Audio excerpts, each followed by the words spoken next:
بسم اللہ الرحمن الرحیم۔ السلام علیکم، آپ دیکھ رہے ہیں اے آر نیوز۔ خبر شامل کرتے ہیں ساہیوال سے۔ آر پی او ساہیوال محبوب رشید کی زیر صدارت D P O office Sahiwal میں کرائم میٹنگ کا انعقاد کیا گیا۔ مزید جانتے ہیں محمد ارسلان رزاق کی اس رپورٹ میں۔ خبر شامل کرتے ہیں ساہیوال سے۔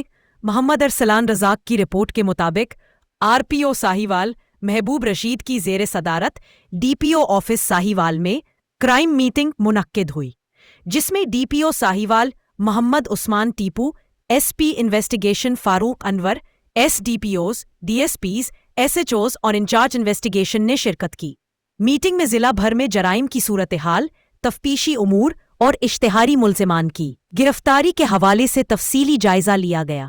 آر پی او محبوب رشید نے ہدایت کی کہ جرائم پیشہ عناصر کے خلاف بلا امتیاز کارروائیاں جاری رکھی جائیں اور مقدمات کی تفتیش میرٹ پر مکمل کی جائے۔ ڈی پی او ساہیوال نے بتایا کہ عوام کے جان و مال کے تحفظ اور امن کے قیام کے لیے ساہیوال پولیس ہر سطح پر سرگرم ہے۔